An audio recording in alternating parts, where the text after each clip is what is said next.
Apaan. Baik, sambil lalu kita mulai ya.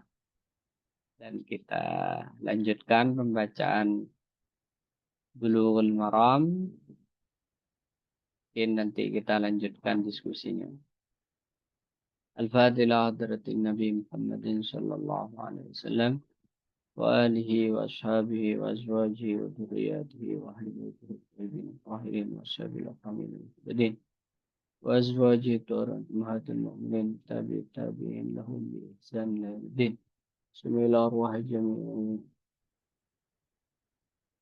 أولياء والشهداء الصالحين والعلماء العاملين وحكمة المسلمين إلى روح الإمام ابن حجر العسقلاني رحمه الله نفعنا به وبعلومه في الدار الآمين شيئا لهم الفاتحة أعوذ بالله من الشيطان الرجيم بسم الله الرحمن الرحيم الحمد لله رب العالمين الرحمن الرحيم مالك يوم الدين إياك نعبد وإياك نستعين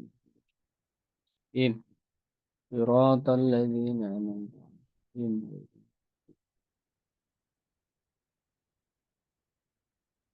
بسم الله الرحمن الرحيم الحمد لله والصلاة والسلام على رسول الله وعلى آله وصحبه ومن والاه أما بعد. Kita akan melanjutkan pembacaan kitab Bulughul Maram karya Al-Imam Ibn Hajar Al-Asqalani, di mana kita masih membahas tentang salatul musafir, salah satu rukhsah dan keringanan di dalam syariat. Wa an Anasin radhiyallahu ta'ala anhu, dan diriwayatkan dari sahabat Anas radhiyallahu ta'ala anhu qala. Sayyidina Anas berkata, Kana Rasulullah sallallahu alaihi wasallam, ada Rasulullah sallallahu alaihi wasallam, idza kharaja, tatkala keluar Rasul masirata thalathati amyal, sejauh 3 mil, au farasikh, atau beberapa farsah. Ini ukuran-ukuran masa klasik gitu. Kalau di masa sekarang ya 85 kilo kira-kira. Menurut mazhab selain mazhab Abu Hanifah ya. Kalau Abu Hanifah itu lebih. Salat Nabi ini 2 rakaat. Rawahu Muslimun. Hadis ini diriwayatkan oleh Imam Muslim. Jadi seseorang boleh mengqashar jika sudah mencapai atau berniat melakukan safar perjalanan yang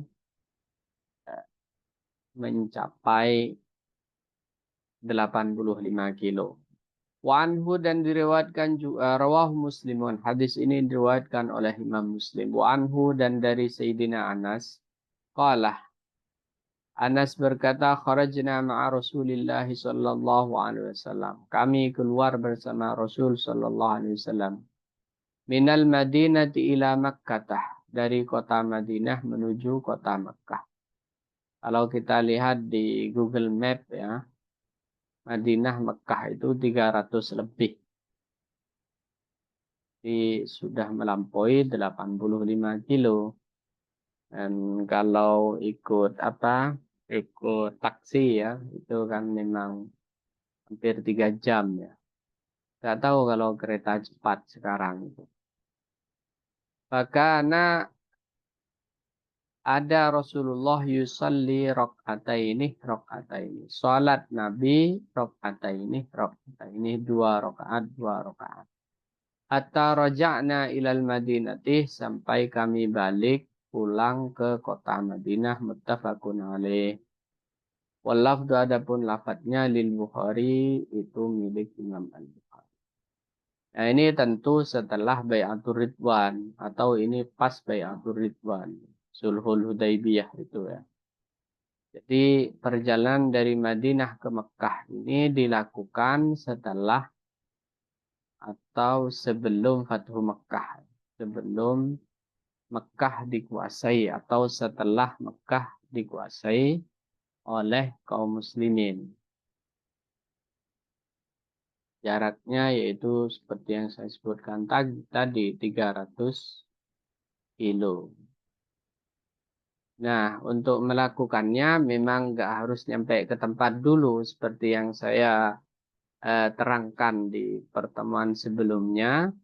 Yang penting keluar dari surul bilad, dari pagar negerinya, dari pagar desanya, dari pagar desa.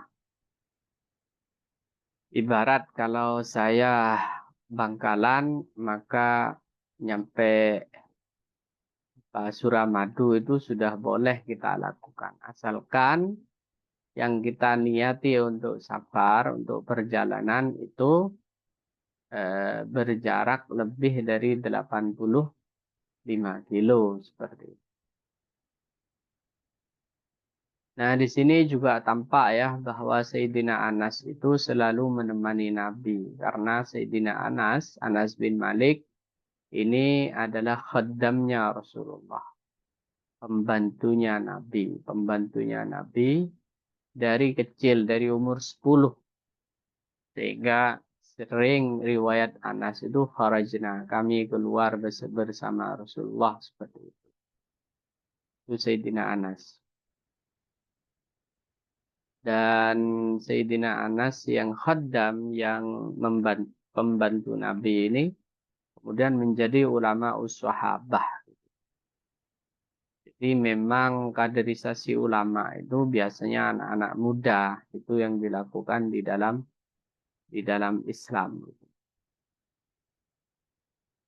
Wa an Ibni Abbasin, dan diriwayatkan dari sahabat Abdullah bin Abbas, ini juga anak muda ini.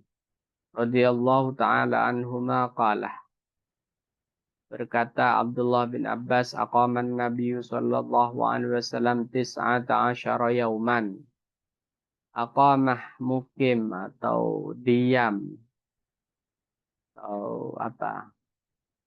Tinggal. Nabi tinggal 19 yauman selama 19 hari. Yaksuruh dalam keadaan mengkosor sholat.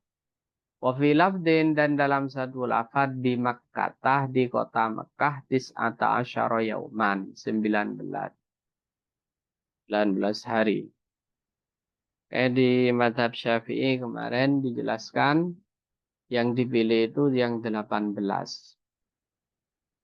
Jadi kalau saya misalkan ngurus dokumen ke Jakarta dan tidak ada kejelasan gitu dokumen saya sampai nunggu berhari-hari karena administrasi yang kacau balau, yang serba duit gitu ya, serba serba apa itu, serba harus ada pelicin gitu. Akhirnya nggak jelas dokumen saya, nunggu sampai 18 hari, maka selama 18 hari itu boleh mengqashar sholat.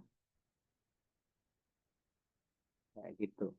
Tapi kalau jelas saya mau tinggal berapa gitu ya, berapa hari di apa di Jakarta itu, ya batasannya seperti yang dijelaskan kemarin itu 3 hari. Bimakkata tis'ata asyara yauman, rawahul Bukhari. Hadis ini diriwayatkan oleh Imam Al-Bukhari. Wa fi riwayatin, dan dalam sebuah riwayat di Abi Daudah, bagi Imam Abu Daud, sab'a asyaratah, 17 hari. Wa fi ukhra, dan di dalam riwayat yang lain, khamsa asyaratah. Jadi banyak riwayat, 15, 17, 19. Yang terakhir ini yang diambil di dalam mazhab Syafi'i. Walahu, dan bagi Imam Bukhari an Imran bin Husain, diriwayatkan dari Imran bin Husain, salah satu sahabat Nabi yang saya ceritakan dulu, memiliki penyakit bawasir, penyakit beser, penyakit ambeien gitu ya, sampai berdarah, Namun beliau sabar itu sering mendapat salam dari malaikat setiap pagi karena kesabarannya. Nah, dalam riwayat Imran bin Husain itu disebutkan dia asyarotah 18. Jadi banyak riwayat di sini. Walahu dan juga di dalam riwayat Imam Bukhari an Jabirin diriwayatkan dari sahabat Jabir. Aqama bi Tabuk. Nabi tinggal di kota Tabuk isyrina yauman. Isyrina yauman. Perang Tabuk ya. 20 hari. Yaksurus salatah. Ini perang Tabuk. Ini perang dengan konfrontasi dengan Kristen pertama kalau tidak salah. Tabuk ini. Dan itu tidak sebanding gitu ya. Tentara Islam berapa gitu, tentara Kristen berapa, tidak sebanding. Tidak sebanding dan itu adalah konfrontasi pertama, pertemuan pertama, perang pertama antara Islam dengan Kristen. Dan di saat itulah Islam menang sehingga Kristen Bizantium itu merasa, oh ini bukan kekuatan yang boleh diremehkan ini Islam. Jadi mereka tahu apa namanya kekuatan Islam di waktu di Tabuk ini, gitu ya, waktu di Tabuk. Sehingga mulai sejak itu orang Kristen tahu bahwa Islam itu bukan kaleng-kaleng, gitu. Dan semangat jihadnya luar biasa. Sekarang ini kan krisis jihad, penyakit akhir zaman ini kata Nabi al-wahan. Wahan itu hubbud dunya wa karahiyatul maut. Mencintai dunia dan benci kepada kematian. Jadi negara-negara Arab yang kaya raya itu mereka memiliki penyakit wahan. Hidup sudah enak-enak, diajak jihad ya gak mungkin mau. Sulit maunya. Dia lebih memilih berdamai dengan negara yang menjajah saudaranya.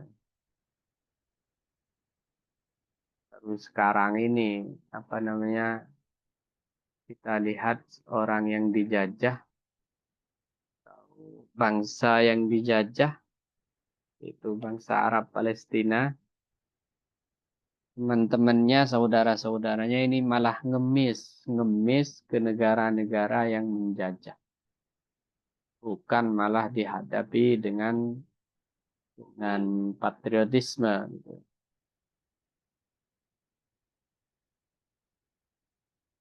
Qama bitabuk ishrina yauman yaksurus sholah. Waruwatuhu adapun para perawinya thiqatun.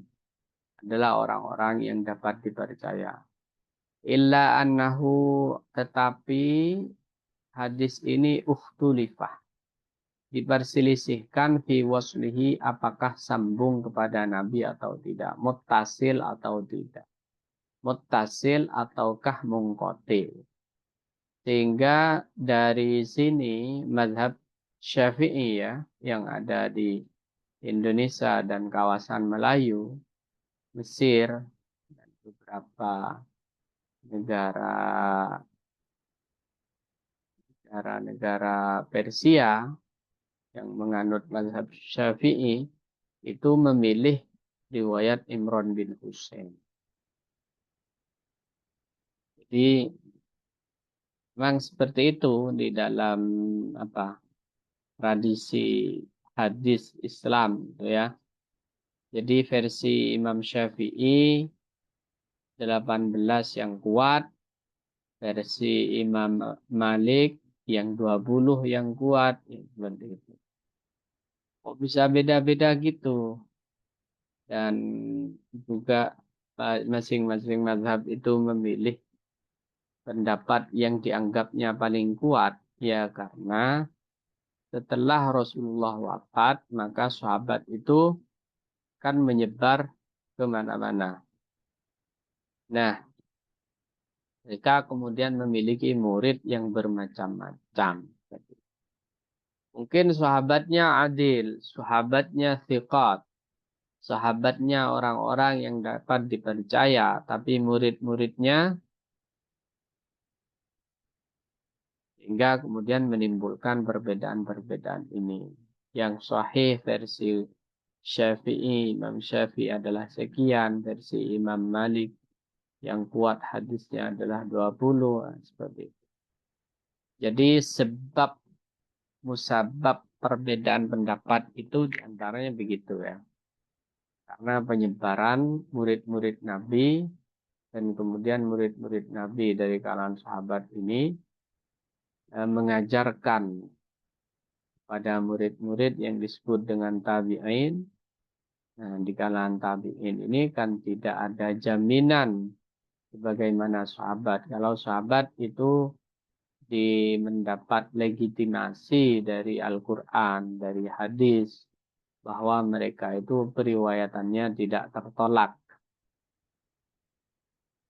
Asal predikatnya sahabat.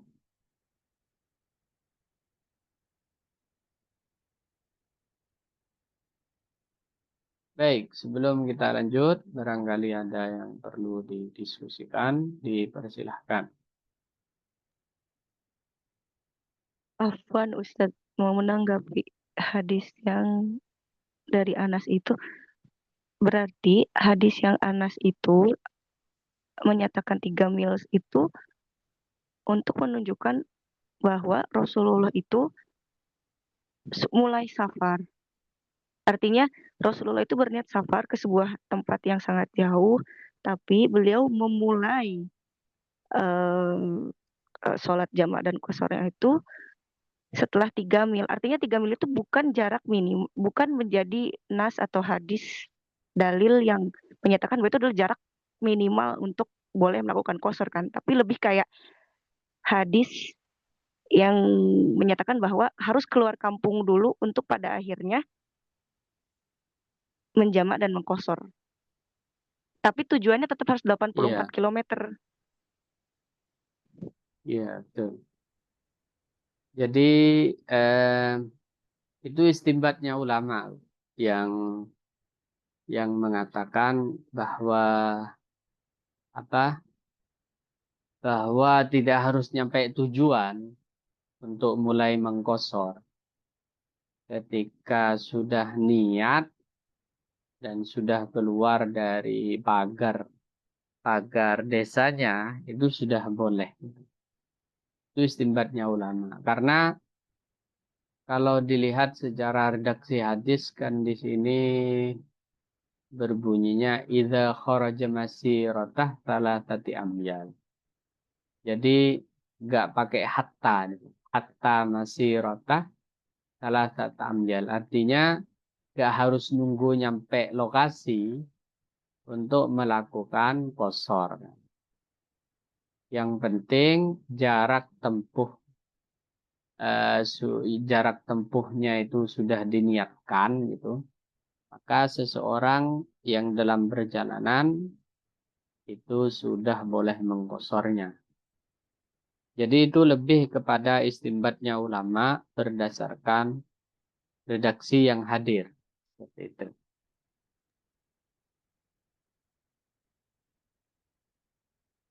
Karena kalau di Persis itu enggak gitu. Jadi kalau di Persis itu Nah, 3 mil gimana? itu kalau di Persis itu 3 mil itu justru dipakai sebagai jarak minimal. Jadi kalau misalnya kita Hmm, cuma jadi beda harus nyampe kampung, dulu gitu. enggak, bukan. Oh, iya. Justru itu tuh dipakai untuk jarak tujuan akhir. Kalau misalnya jarak tujuannya dia cuma 5 kilo, alias kalau di zaman sekarang sudah Belum. ada mobil dan sudah ada motor, itu tuh sudah boleh kosor. Artinya kita beda kampung saja tuh boleh boleh boleh kosor atau jamak. Oh, nggak ada jarak tempuh Nggak ada 84 ketentuan. gitu. Dan pakai hadisnya hadis yang ini Ustadz, hadis yang Anas ini. Mungkin jamak itu, bukan sekedar kosor. Kosor, Bukan kosor Ustaz. kosor. Kalau jamak boleh memang safar safar kosir istilahnya. Kan ada safar towil, ada safar kosir, ada perjalanan jauh, ada perjalanan dekat. Nah, kalau dekat jamak saja, jamak boleh. Coba cek lagi, Bu. Mungkin Iya, gitu, ada mungkin loh. ada di enggak betul Ustaz, benar di Instagramnya Info Persis, dan saya juga ya Gimana? SMP-nya di sana gitu ya. SMP-nya di sana. Dulu kami dibolehkannya pokoknya 5 kilometer itu sudah boleh jamak dan kosor gitu. Dan itu Pak Oh, ada kosornya. iya, pakai kitabnya kitab Bulughul Maram, pakai hadisnya yang ini gitu. Sampai pada akhirnya kalau sekarang kan sudah belajar apa fikih dengan madhab gitu ya, maksudnya, dan terbuka dengan hadis-hadis yang lain. Ya, dengan tafsiran-tafsiran ulama. Iya, betul, dan tafsir-tafsir ulama gitu, bukan bukan keputusan Dewan Hizbah gitu ya. Keputusan Dewan Hizbah yang lahir tahun 1900-an gitu kan ibaratnya. Jadi lebih lebih lebih mengetahui gitu. Cuma ini Ustadz, ada pertanyaan juga dari saya. Kalau dari kalau dari awal sudah tahu akan mukim gitu di, katakanlah tadi Ustadz di Jakarta gitu lebih dari 3 hari, Hmm. berarti sudah tahu kan Ustadz kepulangan Sisanya ke tidak boleh. Maduranya kapan gitu. Berarti ya berarti Iya. jam kosornya tidak boleh gitu kan. Jamak doang boleh. Iya. Bahkan dari hari Kosor dan pertama. jamaknya tidak boleh. Oh gitu. Enggak, Jamaknya juga tiga tidak. hari, 3 hari boleh gitu ya. Sisanya itu sudah harus, sudah harus menyempurnakan sholat. Nggak boleh kosor lagi. Jadi kalau saya ke Jakarta, niat saya akan tinggal di Jakarta sebulan. Maka boleh menjamak dan mengkosor itu hanya 3 hari. Sisanya itu sudah tidak boleh. Karena eh, sudah ada niat istiqror istilahnya. Niat netap. Tapi kan niat istiqrornya sudah diketahui dari awal Ustadz. Maksudnya sudah beli tiket pulang itu kan sudah tahu dari semenjak kita beli tiket pergi kan. Ya, betul. Berarti Betul, bukan dari sudah hari pertama, diketahui. bukan dari hari pertama menginjakan kaki di Jakarta, tapi tetap harus nungguin 3 hari dulu baru kita menyempurnakan sholat. Kan ini sifatnya sunnah, Bu. Kalaupun nggak kosor ya tidak apa-apa. Gitu loh. Jadi kosor itu bukan wajib. Dia termasuk rukhsah. Rukhsah itu kemurahan-kemurahan syariat bagi seseorang yang di dalam ke kesulitan atau kerumitan atau dalam perjalanan seperti itu. Memang dia sudah niat mukim gitu, tapi kan dihitung safar, dihitung dalam perjalanan dianya. Nah, itu ketika dia niat niat niat apa menetap, maka kompensasinya hanya berlaku 3 hari seperti itu. Setelah 3 hari itu sudah tidak boleh mengkosor dan menjamak. Dipahami ya? Apa masih bingung? Gimana? Gimana? Dipahami Ustaz. Baik. Izin Ada masuk yang Ustaz. lain? Kalau iya, monggo, monggo. Sepertinya nih apa saya yang tadi salah tangkap ya. Kalau misal ingin menetap, jadi udah ada niat menetap 4 hari ya atau lebih, 4 maka hari. ketika sudah nyampe pun itu nggak boleh Ustaz. Nggak boleh jamak, nggak boleh Oh kosor. gitu. Nah iya Iya, Ustaz, saya juga Nanti, dengarnya nanti gitu. saya iya lihat seperti itu. lagi. Eh, jadi kalau udah niat mau menetap lebih dari 4 hari, maka tidak boleh jamak, tidak boleh qashar. Beda halnya kalau cuma 3 hari gitu, maka boleh jamak sekaligus boleh qashar itu. Baik, baik. Nanti saya lihat lagi itu. Ya Tapi kayaknya mungkin seperti ada itu. perbedaan, afwan Ustadz, mungkin ada perbedaan pendapat antara Hanafi dan Syafi'i. Balik lagi karena saya tuh Su- mengetahui ini karena suami Suami. juga. Jadi iya, kalau suami saya Ah, itu bilang kita pernah pergi ke Pakistan atau waktu itu saya lupa ya, ke Pakistan sama ke South Africa sebulan kan. Nah kalau suami saya dia pindah kota berarti sampai dia 3 hari itu dia bisa jamak dan qashar. Enggak. Dia bisa jamak tapi tidak bisa qashar. Pokoknya gitulah, pokoknya saya lupa. Dia 3 hari dulu, habis itu hari keempat dia normal biasa. Tapi kalau suami saya bilang ke saya, ah. kamu kan Syafi'i, kamu dari awal udah tahu bakal di sini 10 hari, nggak bisa, harus nggak bisa dijama Oh sama gitu. dikosor gitu. Jadi saya ingat Iya, dari iya. situ kayak karena Ya sudah begini ya. niat istiqrar. Iya karena Iya, memang iya, ya iya. tadi Coba nanti terdapat saya terlalu lihat lagi. banyak. Iya. Iya, kayaknya apa Oh eh iya, terus mungkin ini juga Ustadz, saling Afwan. ini.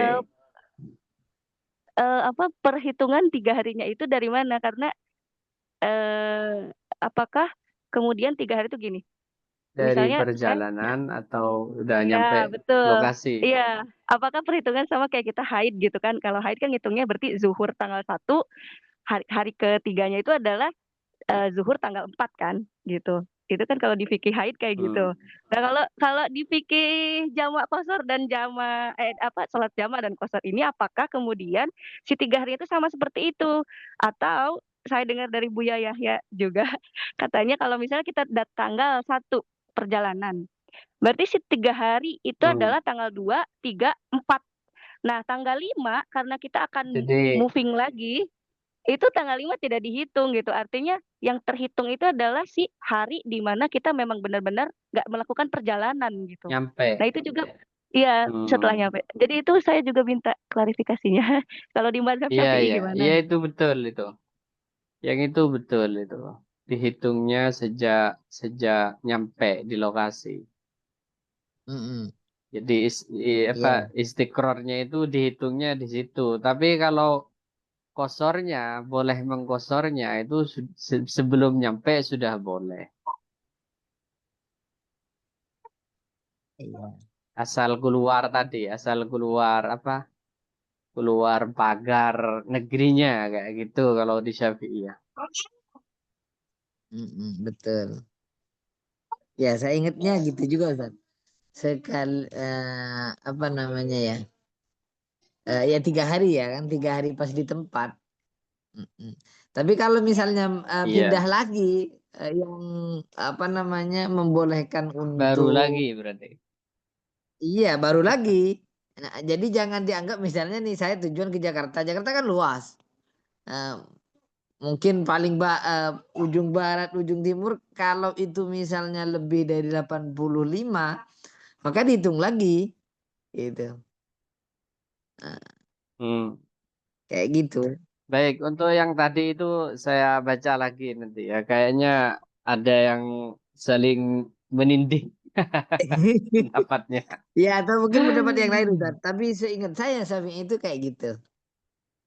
Nah, Iya, iya, ya betul. kita memang perlu sering jalan-jalan Ustaz biar apa terpraktekkan ya. Kalau nggak jalan-jalan ini sulit dipraktekkan. Ya moga Ustaz dilanjut. Atau yang lain, ibu-ibu yang Ada lain ada. lagi kalau kalau di ada lagi kalau di Syafi'i itu yang agak menyulitkan gini. Kita kan musafir.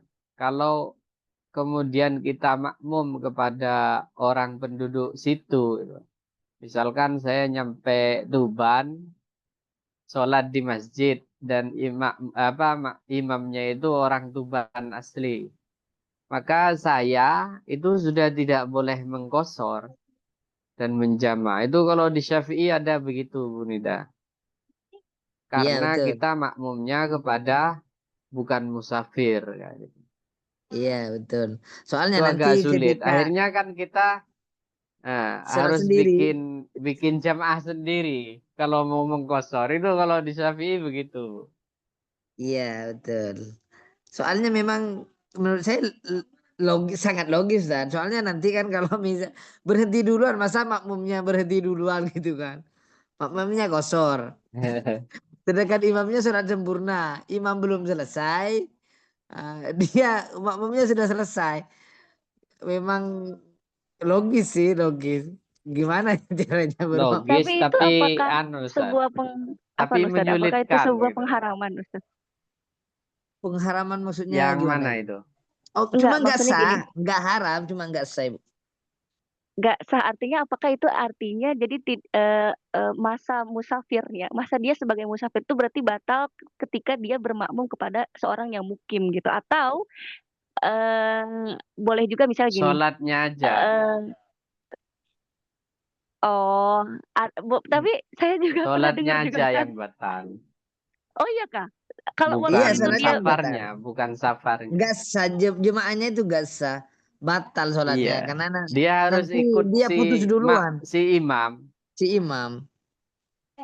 Innama ju'ilal imam liutamma bih. Karena begitu Iya. hadisnya. Heeh. Imam itu untuk diikuti, bukan untuk Diikuti. dilanggar. Kak, kalau misalnya apa Ustaz, kalau misalnya nih ya udah Makan. kita perjalanan nih 85 kilo. Lalu habis itu di tengah jalan kan kita ketemu masjid, misalnya di Indonesia lah ya, bukan di Jepang gitu ya. Ketemu masjid, ya kita sholat aja zuhur sama mereka gitu, empat rakaat. Nah, assalamualaikum, assalamualaikum sama imam. Nanti asarnya itu dua rakaat gitu Ustaz. Jadi, Iya boleh. Iya oh boleh berarti itu kalau boleh kan? gitu. Iya kayak gitu boleh. Boleh. Oh, oke, oke. Kan gini, kalau nggak etisnya gini Ustaz Mulisin. Kalau kita bikin jemaah sendiri itu kayaknya gimana gitu loh. Udah di kampung orang gitu kan. Terus Iya. sok-sokan nggak mau berjamaah gitu. Itu kan di situ menurut saya mazhab Syafi'i itu sulitnya. Iya, itu mungkin biar ini Ustaz, apa namanya? Apa namanya? Musafir kan, kalau Ibnu Sabil ya, termasuk orang yang berhak menerima zakat mungkin ya. Kalau sholat sendirian kayak gitu adalah warning bahwasannya dia siap menerima zakat, kurang lebih begitu mungkin ya. Nah, iya. Ini terinspirasi ya sholat berjamaah ya. Kepemimpinan di dalam sunni itu mirip dengan imam ini. Dengan sholat berjamaah itu mirip sekali. Di antaranya kalau imamnya seseorang yang fajir, yang fasik gitu, kan tetap sah itu. Maka dalam hidup bernegara itu juga begitu di dalam sunni itu. Selama si imam ini tidak melanggar gerakan-gerakan sholat, nah, kayak gitu, maka harus diikuti. Bahkan kesalahan imam itu kemudian kita makmum ikut menanggung ikut menanggung perbaikan yang dilakukan si imam. Kan kemarin kita belajar tentang sujud sahwi gitu ya. Sujud sahwi itu misalkan ada imam makmum masbuk, nggak ikut dia kesalahan imam, tapi si imam kemudian melakukan sujud sahwi, kita juga harus ikut. Nah, di dalam bernegara itu kira-kira begitu. Kalau di Sunni itu mirip kayak gitu.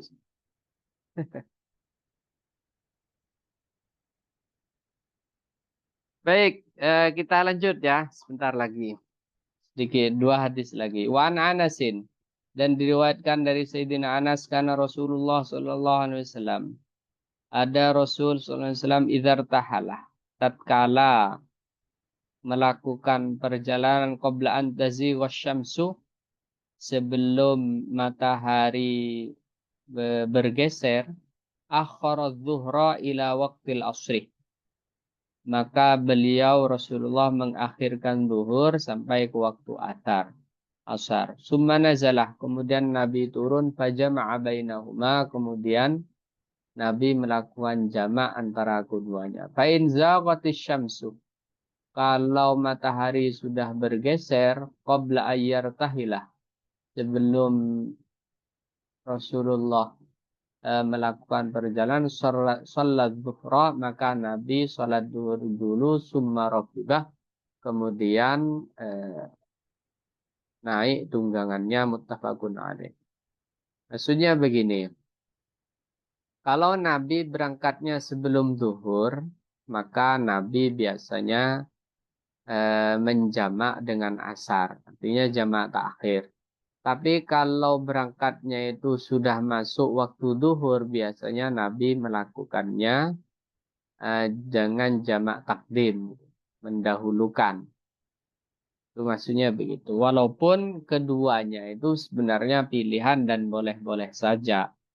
Mau takdim kayak mau takhir, mau mendahulukan atau mau diakhirkan, sama-sama boleh. Cuma sunnahnya jika perjalanan itu dilakukan sebelum waktu zuhur, sebelum matahari bergeser ke arah barat, maka Nabi biasanya mentakhir. Tapi kalau sudah kadung masuk, sudah ada di waktu zuhur, maka Nabi biasanya mentakdim, mendahulukan. Ini urusan hormat waktu saja. Bukan hormat waktu, meskipun kedua-duanya sama-sama boleh. Wa fi riwayatil Hakim, dan dalam riwayat Imam Al-Hakim fil Arba'in, dalam kitab Al-Arba'in bi isnadis sahih, dengan sanad yang sahih. Salat zuhra wal asra thumma rakibah. Nabi salat zuhur dan asar thumma rakibah. Itu yang dimaksud dengan jamak takdim. Jadi di riwayat ini kan tidak ada wal asrahnya. Seakan-akan Nabi sholat zuhur saja nggak dijamak. Padahal konteksnya ini urusan jamak salat. Wali Abi Nuaim, dan bagi Imam Abi Nuaim fi Mustakhraj Muslim, dalam mustakhrajnya Imam Muslim. Mustakhraj ini satu genre penulisan hadis ya.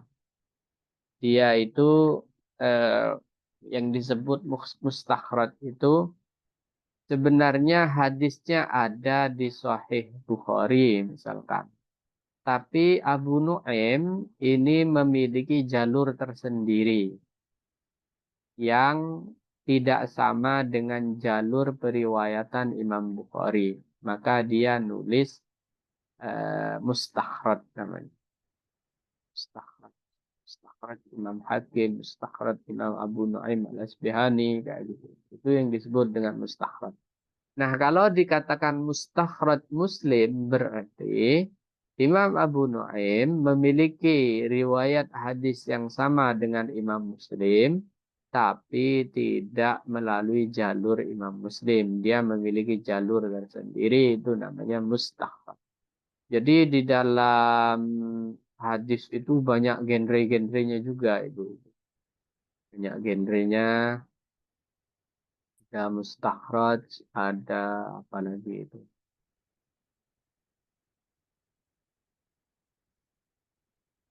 Banyak, lupa saya. Bisnadis sahih. Idza kana fi safarin. Rasulullah jika dalam sebuah perjalanan, fazalatis syamsu, kemudian matahari sudah mulai bergeser, sholat dhuhra wal asra jami'an tumartahala. Artinya kalau sudah kadung masuk waktu, maka Nabi biasanya melakukan takdim, jamak takdim. Kalau belum masuk waktu, biasanya Nabi akan melakukan jamak takhir dan diniati sejak itu gitu. Wallahu a'lam bishawab. Monggo sebelum kita cukupkan, barangkali ada yang perlu didiskusikan, dipersilahkan.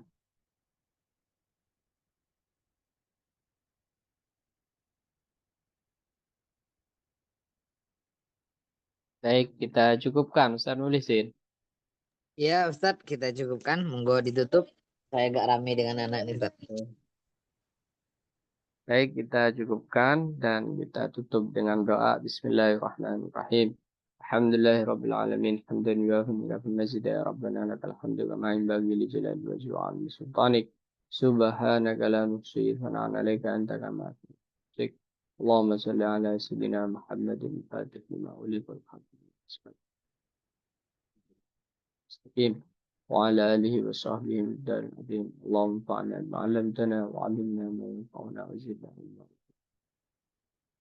اللهم ارزقنا فهم النبيين وحب المرسلين والهم الملائكة المقربين اللهم اغننا بالعلم وزينا بالحلم واغفرنا بالعافية ربنا لا تزغ قلوبنا بعد إذ هديتنا وهب لنا من لدنك رحمة ربنا هب لنا من أزواجنا وذرياتنا قرة أعين ربنا آتنا في الدنيا حسنة وفي الآخرة حسنة وقنا عذاب النار سبحان ربك رب العزة عما يصفون آمين صلى الله على سيدنا محمد النبي الأمي وعلى آله وصحبه وبارك وسلم الحمد لله رب العالمين. الفاتحة أعوذ بالله من الشيطان بسم الله الرحمن الرحيم الحمد لله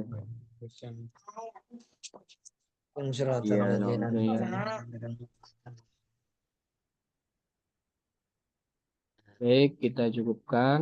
Sampai jumpa di minggu depan. Terima Kurang kasih lebihnya Ustaz mohon dan maaf. Ibu. Wassalamualaikum warahmatullahi wabarakatuh. Waalaikumsalam.